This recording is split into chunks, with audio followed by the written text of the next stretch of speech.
হযরত ওমর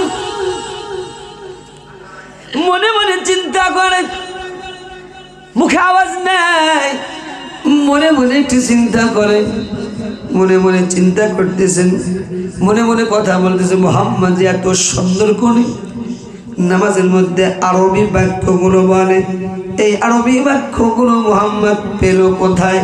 এটা তো সাধারণ কোনো মানুষের পক্ষে এত সুন্দর করে তেলাওয়াত করা সম্ভব না।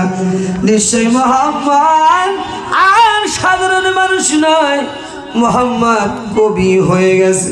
আমার আল্লাহ হযরত ওমরের এই চিন্তা ভাবনাগুলো, মনে মনের কথাগুলো আল্লাহ পাক নবীকে জানিয়ে দিলেন। আমার নবীজি নামাজের মাধ্যমে তেলাওয়াত করতে করতে হঠাৎ করে হযরত ওমরের প্রশ্নের, মনে মনে যে কথাগুলো চিন্তা করে তার প্রশ্ন এসে গেছে।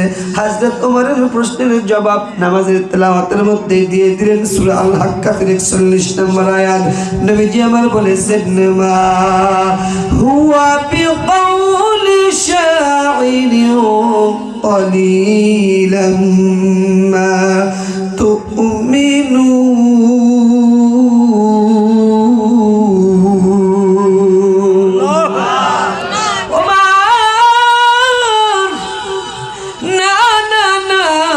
তুমি যে চিন্তাগুলো করো আমি কবি হয়ে গেছি, এটা নাকি কোনো কবির বানানো কথা?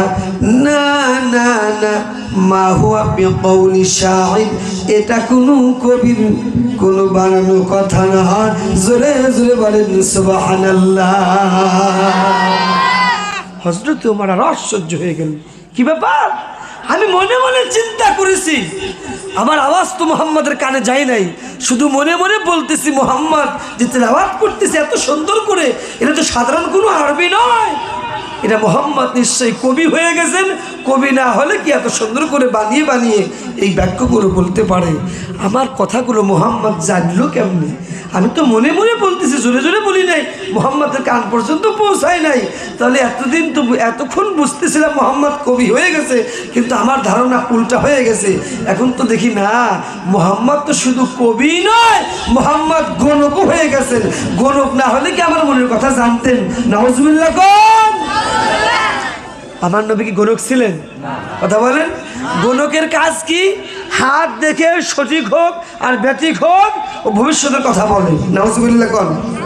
অথচ এই হাত দেখা গণকি করা ইসলামে একেবারে নাজায়েজ, হারাম। হারাম শুধু হারাম না, একেবারে শিরকুন আকবার, মুখরিজান আন মিল্লাত। যারা এই কাজটা করবে ইসলাম থেকে তারা খারিজ হয়ে যাবে, বের হয়ে যাবে। ইসলামে তার কোনো নাম ঠিকানা। আমার নবীজি গণক ছিলেন না, আমার নবীজি ভবিষ্যতের কোনো কথা বলতে পারেন নাই, নবীজি আমার গায়েব জানতেন না। আমার দেশে অনেকের পিসাব বলে, পিসাবরা নাকি গায়েব জানে। নাউজুবিল্লাহ কোন? আল্লাহ ছাড়া পৃথিবীর কোনো মানুষ গায়েব জানেন নাই। পৃথিবীতে যতগুলো নবী রাসূলকে আল্লাহ পাঠিয়েছিলেন, কোন নবীকে আল্লাহ তাআলা এই সিফত, এই গুণটা তার দেন নাই যে নবীরা গায়েব জেনেছেন। এই সিফত, এই গুণগুলো একমাত্র শান আমার আল্লাহর সাথে। কুল্লা ইয়ালামু মান ফিস সামাওয়াতি ওয়াল আরদি গায়বা ইল্লাল্লাহ। আল্লাহ ছাড়া গায়েবের খবর পৃথিবীর কাউকে আল্লাহ তাআলা জানতে দেন নাই। আলিমুল গায়বি ওয়াশ শাহাদা, আল্লাহ পাক দৃশ্য দেখেন, অদৃশ্য দেখেন, গায়েবেরও খবর জানেন, প্রকাশ্যের খবর জানেন। আমরা শুধু সামনে দেখি, পিছনে দেখি না। আমরা শুধু প্রকাশ্য দেখি, গোপন দেখি না। অথচ আল্লাহ পাক ইন তুখফু মা ফি সুদুরিকুম, আপনি অন্তরের ভিতরে কোনটা প্রকাশ করেন, কোনটা গোপন রাখেন, আল্লাহু আলিমুম বিযাতিস সুদূর, আল্লাহ পাক সব জানেন। সুবহানাল্লাহ কোন? তাহলে নবী কি গায়েব জানতেন? গায়েব জানেন নাই। আমার দেশের অনেক পিসাবরা বলে মুহাম্মদুর রাসূলুল্লাহ আমাদের নবী নাকি গায়েব জেনেছেন। নাউজুবিল্লাহ কোন? তবে হ্যাঁ, আল্লাহ পাক নবীকে যেটা জানিয়েছেন, নবী শুধু সেটাই জেনেছেন। সুবহানাল্লাহ কোন? অনেক কাহিনী আছে, অনেকগুলো বিষয় আছে, আল্লাহ পাক আগেই জানিয়ে দিয়েছেন নবীকে যে এই ঘটনা কিন্তু এরকম ঘটতে যাচ্ছে। অনেক ঘটনা আছে, নবী যে গায়েব জানেন না, এমনি এমনি যে কোনো কথা বলেন না। সূরা নজমের ভিতরে আল্লাহ বলেছেন, মা ইয়ানতিকু আনিল হাওয়া ইন হুয়া ইল্লা ওয়াহী ইউহা। যতক্ষণ না পর্যন্ত আল্লাহর কাছ থেকে ওহী না আসতেন, বিশ্বনবী কোনো কথা অগ্রিম কোনো কথা বলতে শুনো হায়াত। তার মানে বোঝা গেল আমার নবীজি গায়েব জানতেন না, আমার নবীজি গণক ছিলেন না। কিন্তু হযরতে ওমর মনে মনে ভাবতেছেন, মুহাম্মদ আমি যেটা মনে মনে ভাবলাম আমার কথাগুলো মুহাম্মদ কেমনে শুনলো, মুহাম্মদ নামাজের মাধ্যমে আমার মনের কথার উত্তর দিয়ে দিল। আমি ভেবেছিলাম মুহাম্মদ কবি হয়ে গেছে, বানিয়ে বানিয়ে কথা বলতেছেন, যে তেলাওয়াত গুলো করতেছে। মুহাম্মদ উত্তর দিল মা হুয়া বিকাউলি শাইর, এটা কোনো কবির বানানো কথা নয়। তার মানে বোঝা গেল আমার মনের কথাগুলো মুহাম্মদ নিশ্চয়ই শুনছে, জানতে পেরেছে। এখন তো শুধু মুহাম্মদ কবি নয়, কবি নয়, মুহাম্মদ গণক হয়ে গেছে। জোরে জোরে বলেন নাউজুবিল্লাহ। আমার আল্লাহ হযরত ওমরের এই চিন্তা ভাবনাগুলো, দ্বিতীয় প্রশ্নগুলো আমার আল্লাহ রাব্বুল আলামিন বিশ্বনবীর মাথার ভিতরে ঢুকায়া দিলেন। সঙ্গে সঙ্গে আমার নবীজি নামাজের মাধ্যমে তেলাওয়াত করলেন 42 নম্বর আল হাক্কাতের ওয়ালা বিকাউলি কাহিরিন কলিলাম মা তাযাক্কারুন। আল্লাহ পাক বিশ্বনবীকে জানিয়ে দিলেন, নবী আমার হযরত ওমরের অ্যানসার দিয়ে দিলেন নামাজের মাধ্যমে, ওমর রে তুমি যে চিন্তাগুলো করতেছো মনে মনে, আমি নাকি গণক হয়ে গেছি, আমি যে কথাগুলো বলতেছি নামাজের মাধ্যমে, যে আরবিগুলো বলতেছি, এটা কোনো গণকের কথা না, না না, লা বিকাউলি কাহিরিন, এটা কোনো গণকের কথাও না। জোরে জোরে বলেন সুবহানাল্লাহ। হযরত ওমর এইবার কিং কর্তব্যে বিমূঢ়, একেবারে হতভম্ব হয়ে গেছে।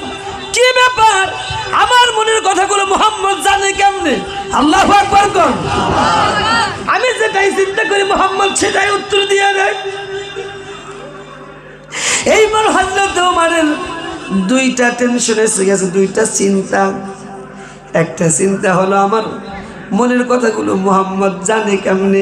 একবার বললো লা বিকাউলি মা হুয়া বিকাউলি শাইর, এটা কোনো কবির কথা নয়, ওয়ালা বিকাউলি কাহিনিন, এটা কোনো গণকের কথা নয়।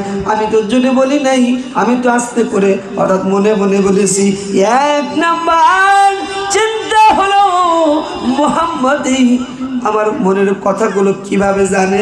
দুই নম্বর চিন্তা হলো আমি যে চিন্তা করা কোনো কেউ যদি কথা না হয়, এটা যদি কবির কোনো কথা না হয়, তাহলে মুহাম্মদ যে নামাজের মাধ্যমে নতুন নতুন আরবি বলে, মুহাম্মদ এই আরবিগুলো পাইলো কোন জায়গায়? আল্লাহু আকবার। হযরত ওমরের দুইটা টেনশন, একটা টেনশন আমার মনের কথাগুলো মুহাম্মদ জানে কেমনে, দুই নাম্বার টেনশন এটা যদি গণকের কথাও না হয়, এটা যদি কবির কথাও না হয়, তাহলে মুহাম্মদ যে নামাজের মাধ্যমে তেলাওয়াত করে, তাহলে এই পড়াগুলো মুহাম্মদ পাইলো কোন জায়গায়? সুবহানাল্লাহ। আল্লাহ পাক হযরত ওমরের কথাগুলো বিশ্ব নবীকে জানিয়ে দিলেন।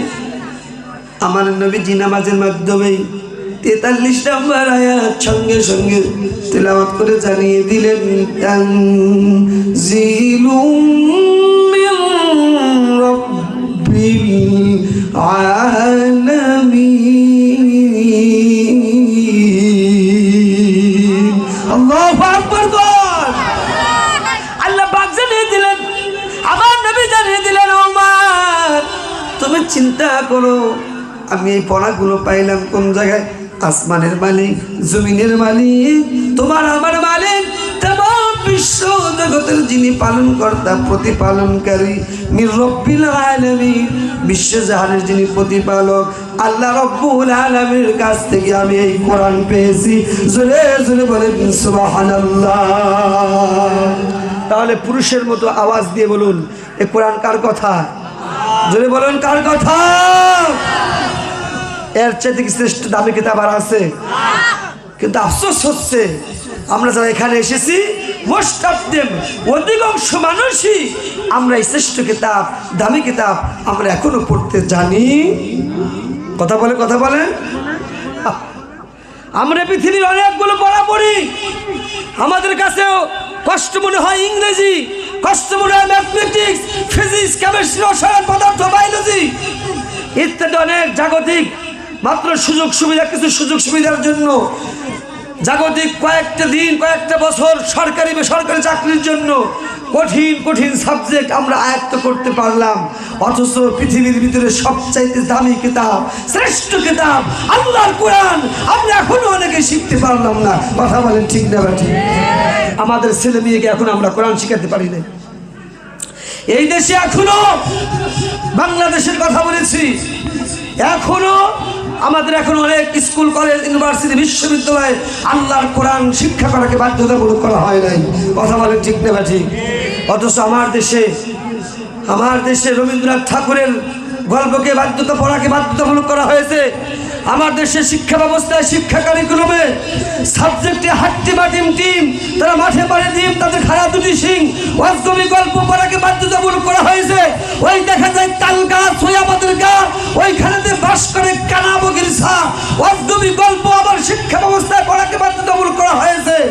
এরপরে হিন্দুদের তন্ত্র মন্ত্র, এরপরে ইত্যাদি অনেকগুলো গল্প পড়াকে বাধ্যতামূলক করা হয়েছে। অথচ 95% মুসলমানের দেশে আল্লাহর কোরআন শিক্ষা করাকে এখনো বাধ্যতামূলক করা হয়। কোথায় যাবেন আপনারা? বাধ্যতামূলক করা হবে কেন? এই কোরআনকে আমরা তো ভালোবাসি নাই, মাদ্রাসা ভালোবাসি না, মসজিদ আমাদের কাছে পছন্দ হয় না।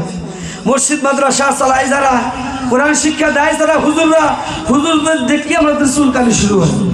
কথা বলেন।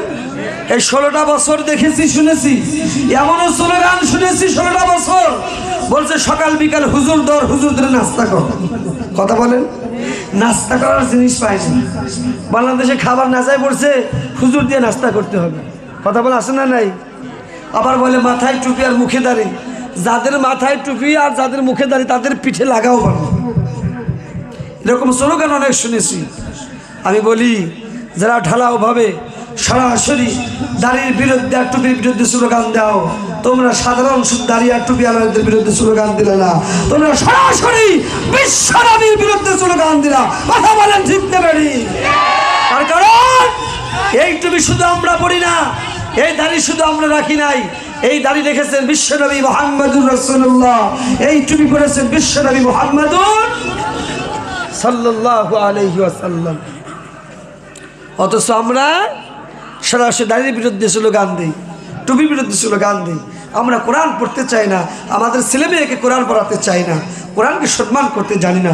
অথচ এই কোরআন বিজ্ঞানীদের শ্রেষ্ঠ বিজ্ঞান গ্রন্থ, আইনবিদদের জন্য শ্রেষ্ঠ আইনি বই, ভাষাবিদদের জন্য বিশ্বকোষ, সংবিধান হিসাবে সর্বশ্রেষ্ঠ সংবিধান।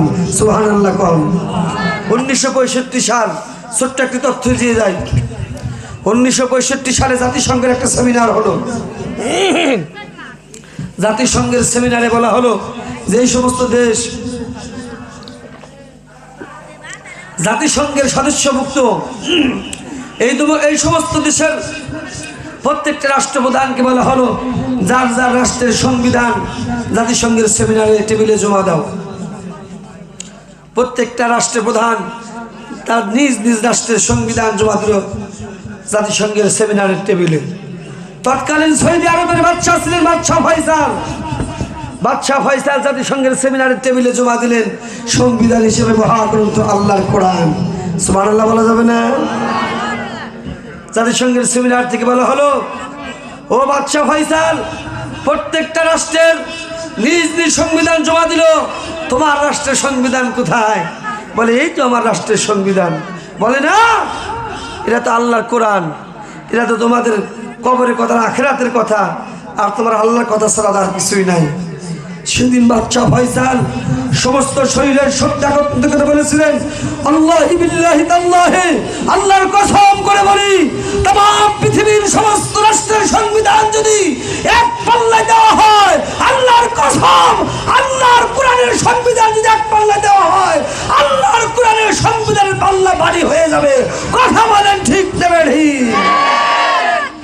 এটা হচ্ছে এমন কিতাব, সর্বশ্রেষ্ঠ সংবিধান। এ কোরআন মানবতার প্রশ্নের সমস্ত সমস্যার সমাধান করার জন্য, প্রত্যেকটা প্রবলেমের সমাধান করার জন্য এসেছে। সুবহানাল্লাহ।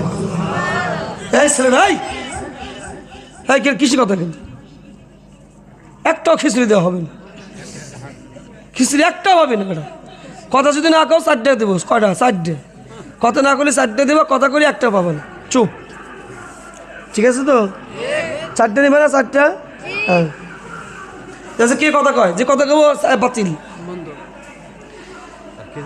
আমার ভাইরা, যে কথাটি বলতেছিলাম, বন্ধু মুসলমান ভাইরা, কোরআনকে যদি আমি প্রশ্ন করে, কোরআন প্রধান বক্তার কাছে আমরা এই মুহূর্তে অনেকগুলো তোমার গুণগান শুনলাম। তুমি শ্রেষ্ঠ কিতাব, তোমার চাইতে দামি কিতাব এই পৃথিবীতে আর হতে পারে না।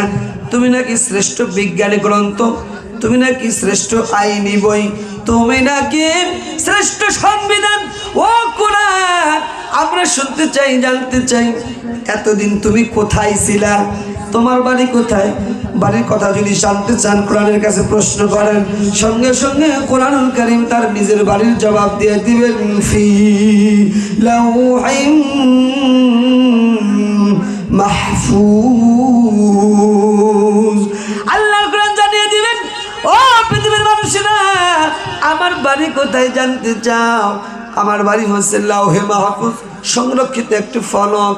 আমি সিনেমা লাউহে মাহফুজে সংরক্ষিত একটি ফলকে পৃথিবীর মানব জাতি তোমাদের জন্য আমি লাউহে মাহফুজ থেকে সরাসরি পৃথিবীতে এসেছি।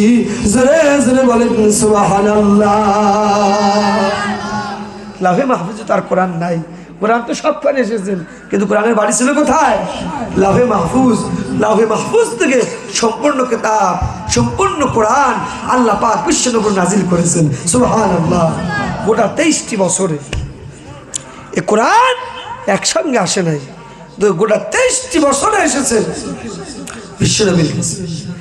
কোরআনকে যদি আপনি প্রশ্ন করেন, কোরআন বুঝলাম তোমার বাড়ি লাউহে মাহফুজ, তুমি এই পৃথিবীতে এসেছো, তুমি কোন মাসে এসেছো, এটা যদি জানতে চাই, কোরআন সঙ্গে সঙ্গে উত্তর দিবে শাহরু রমাদান আল্লাযী উনজিলা ফীহিল কুরআন হুদাল লিন-নাসি ওয়া বায়িনাতিন মিনাল হুদা ওয়াল ফুরকান। আল্লাহর কোরআন জানিয়ে দিবে পৃথিবীর মানুষেরা, তোমরা যারা কোনটা হক আর কোনটা বাতিল, কোনটা সত্য আর কোনটা মিথ্যা, কোনটা জান্নাতের রাস্তা আর কোনটা জাহান্নামের রাস্তা, কোনটা শয়তানের দল আর কোনটা আল্লাহর দল, তোমরা এটা যারা চিনতে পারো না, বুঝতে পারো না, পার্থক্য করতে পারো না, আমি তোমাদেরকে সত্য মিথ্যার পার্থক্যকারী হিসাবে আমি কোরআন আমরা রমজান মাসে নাজিল হয়েছি। জোরে জোরে বলেন সুবহানাল্লাহ। আমরা যারা সত্য মিথ্যা পার্থক্য করতে পারি না, কোনটা হক, আমরা কোন দলে যাব, কোনটা হক দল, কোনটা ব্যাঠিক দল, কোনটা সত্য, কোনটা মিথ্যা, কোনটা জাহান্নামের রাস্তা, কোনটা জান্নাতের রাস্তা, কোনটা আল্লাহর দল, কোনটা শয়তানের দল, এটা যারা আমরা পার্থক্য করতে পারি না, আল্লাহ পাকের কোরআন বলেছে আমি পার্থক্য করে দেওয়ার জন্য, তোমাদেরকে চিনিয়ে দেওয়ার জন্য আমি কোরআন রমজান মাসে নাজিল হয়েছি। সুবহানাল্লাহ। তার মানে বোঝা গেল, জান্নাতের রাস্তায় যেতে হলে, সত্যের পথে চলতে হলে আল্লাহর কোরআনের কাছে আসা ছাড়া আপনি চলতে পারবেন? কোরআনের কাছে যখনই আসবেন না, আপনি গুলে খাবেন, মনে করবেন এটা হক, কিন্তু আপনার মনে আপনি অলরেডি বাতিলের কাছে চলে গেছেন। মনে করবেন এটা জান্নাতের রাস্তা, আপনি অলরেডি জাহান্নামের রাস্তায় চলে গেছেন। মনে করবেন এটা আল্লাহর দল, আপনি অলরেডি শয়তানের দলমুক্ত হয়ে গেছেন। যদি আল্লাহর কোরআন ছাড়া আপনি যদি অন্য কোনো ওয়ে আপনি পথ খুঁজতে চান, ঠিক না ঠিক? বন্ধু মুসলমান আমার ভাইরা, কোরআনকে যদি প্রশ্ন করো, কোরআন আমরা তোমার কাছে প্রশ্ন করলাম বাড়ি কোথায়, তুমি বললা আমার বাড়ি লাউহে মাহফুজ। তোমার কাছে প্রশ্ন হলো তুমি কোন মাসে এসেছো, তুমি বলেছো আমি রমজান মাসে এসেছি সত্য মিথ্যার পার্থক্য করে দেওয়ার জন্য, ভালো পথ খুঁজে দেওয়ার জন্য, তোমাদেরকে হেদায়েত দেওয়ার জন্য আমি কোরআন এসেছি। ওগো কোরআন, আমি তোমার কাছে লাস্ট একটা প্রশ্ন করতে চাই। এই রকম প্রশ্ন করলে সারা রাত প্রশ্ন করবেন, কোরআন উত্তর দিয়ে দিবে, কিন্তু সময় নেই। আমি বলেছি 40টা মিনিট আপনাদের কাছে সময় নিয়েছি। আল্লাহর কোরআনের কাছে একবার সর্বশেষ প্রশ্ন, ওগো কোরআন, তোমার কাছে প্রশ্ন হলো, এই পৃথিবীতে অনেকগুলো তো আমরা বই পড়ি, কোনো না কোনো বইয়ের ভিতরে আমরা কোনো মিথ্যা তথ্য পাই, অজগবি তথ্য পাই, ভুল তথ্য পাই। ওগো কোরআন, যেহেতু তোমাকে দিয়ে আমরা জীবন চালাবো, তোমাকে দিয়ে সত্য মিথ্যার পার্থক্য করব, জাহান্নাম জান্নাতের রাস্তা আমরা পার্থক্য করব, তোমার কাছে প্রশ্ন, তোমার ভিতরে কি কোনো ভুল আছে নাকি, কোনো মিথ্যা অজগবি কোনো তথ্য আছে নাকি? তার মানে তোমার কোরআনের ভিতরে যদি কোনো মিথ্যা তথ্য থাকে, ভুল তথ্য থাকে, তাহলে তো আমাদের জীবনটাই ভুলে পরিচালিত হবে। কথা বলেন ঠিক না ঠিক? আল্লাহর কোরআন সঙ্গে সঙ্গে জবাব দিয়ে দেন, ও পৃথিবীর মানুষ, তোমরা যারা আমার কাছে প্রশ্ন করেছো আমার ভিতরে ভুল আছে নাকি, কোরআনুল কারীম সঙ্গে সঙ্গে জানিয়ে দেন, যালিকাল কিতাবু লা রাইবা ফীহি। আল্লাহু আকবার কোন? This is the Holy Quran. There is no doubt in this Quran. আল্লাহর কোরআন জানিয়ে দেয়, পৃথিবীর সমস্ত রাইটার, সমস্ত লেখক তাদের বই লেখার পরে পিছনের পৃষ্ঠায় বলে, আমি যে বই লিখেছি এই বইয়ের ভিতরে কোনো ভুল তথ্য থাকতে পারে, যদি কারো কাছে ভুল মনে হয় অনুগ্রহপূর্বক দয়া করে আমাকে জানাবেন, পরবর্তী সংস্কারে আমি সংশোধন করে নেব। কিন্তু আল্লাহর কোরআন এমন কিতাব, তিনি কোনো অনুনয় বিনয় করে নয়, কোনো দয়া করে শব্দটা ব্যবহার করেন নাই। তিনি পৃথিবীর সমস্ত মানুষের কাছে চ্যালেঞ্জ দিয়েছেন, শেষের পৃষ্ঠায় নয়, একেবারে কোরআনের প্রথম পৃষ্ঠায় ওপেন চ্যালেঞ্জ, যালিকাল কিতাব লা রাইবা ফীহি। পৃথিবীর সমস্ত বইয়ের ভিতরে ভুল তথ্য থাকতে পারে, মিথ্যা অজগবি গল্প থাকতে পারে, কিন্তু আমি কোরআন তোমাদের কাছে চ্যালেঞ্জ দিলাম, কোরআনের ভিতরে মিথ্যা তথ্য, ভুল তথ্য, অজগবি তথ্য থাকা দূরের কথা, এক তিল পরিমাণ, চুল পরিমাণ সন্দেহ করবা, সন্দেহের অবকাশ পর্যন্ত আমি রাখি নাই। সুবহানাল্লাহ। তার কারণ এই কিতাব দিয়ে তো তোমাদের জীবনযাপন করতে হবে, এই কিতাব দিয়ে জীবনযাপন করলে যদি ভুল থাকে তোমাদের জীবন হয়ে যাবে ভুল, কিন্তু না, এটা হলো কালামুল্লাহ, আমি আল্লাহর কথা, আমি আল্লাহর কথা কোনো পরিবর্তন কোনো মিথ্যা অজগবি কথা হতে পারে। বিজ্ঞান আবিষ্কার যত বাড়বে আপনি চ্যালেঞ্জ করতে পারেন, অলরেডি বিজ্ঞানীরা চ্যালেঞ্জ করেছে, অনেক চ্যালেঞ্জ করে তারা হেরে গেছে। বর্তমান ইন্টারনেটের যুগ, ফেসবুক হোয়াটসঅ্যাপের যুগ, টুইটারের যুগ, মেসেঞ্জারের যুগ, ক্লিক করলে সব কিছু বেরিয়ে আসে। কিন্তু দেখা গেছে বিজ্ঞানের আবিষ্কার যত বাড়ছে, আল্লাহর কোরআন যে শ্রেষ্ঠ কিতাব, আল্লাহর কোরআন যে সত্য কিতাব, ধীরে ধীরে ততটাই সত্য কিতাবে আল্লাহর কোরআন প্রমাণিত হচ্ছে। সুবহানাল্লাহ কোন?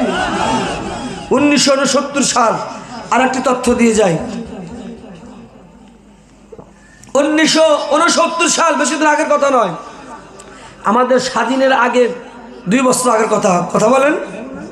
স্বাধীন, প্রথম স্বাধীন, দ্বিতীয় স্বাধীন না, দ্বিতীয় স্বাধীন হয়েছে 5 আগস্ট, প্রথম স্বাধীন 1971 সাল, 2 বছর আগে 1969 সাল। আমেরিকার একজন খ্রিস্টান বিজ্ঞানী নীল আর্মস্ট্রং, তিনি আল্লাহর কোরআনের ছোট্ট একটি অংশকে ভুল ধরার জন্য তার কাছে অজগবি মনে হয়েছে, মিথ্যা মনে হয়েছে। কোরআনুল কারীমের এক জায়গায় আছে ওয়াংশাক্কাল কমার, আল্লাহ পাক দ্বিখণ্ডিত চাঁদের কসম খেয়েছেন। ওয়াংশাক্কাল কমার অর্থ হলো আমরা যে চাঁদ দেখতে পাই, এই চাঁদের ভিতরে একটা রেখা আছে, একটা দাগ আছে, 2টি ভাগ আছে, অর্থাৎ চাঁদের একটা ফাটল ধরা আছে। আল্লাহু আকবার কোন? এই 4টা ভাগ হয়েছিল কখন? আবু জেহেল, উতবা, শাইবা, ওয়ালিদ ইবনে মুগিরার সামনে আল্লাহ তাআলা বিশ্বনবীকে আল্লাহ পাক নবীজির শাহাদাতের আঙ্গুলের দ্বারা নবীজির মুআজিজা দেখিয়েছিলেন। নবীজি যে সত্য নবী, তারা আল্লাহ রসুলের শাহাদাতের ইশারায়, আঙ্গুলের ইশারায় চাঁদ দুখণ্ডিত হয়ে গেছিলেন। কথা বলেন ঠিক না ঠিক? আল্লাহ পাক এই চাঁদের এই নিদর্শন, এই দ্বিখণ্ডিত নিদর্শন রেখে দিয়েছেন, কিয়ামত পর্যন্ত থাকবেন মুআজিজা হিসাবে, রসুল সত্য নবীর মুআজিজা হিসাবে। কুরআনুল কারীমে আল্লাহ পাক এই অংশটা তুলে ধরেছেন। নীলাবরষ্টাঙ্গের এটা বিশ্বাস হলো না। এটা কি হতে পারে? আমরা চাঁদ দেখি, চাঁদের ভিতরে কোনো ফাটল আছে, কোনো দাগ দেখা যায়, যদি ভাগ দেখা যায়, এটা হতে পারে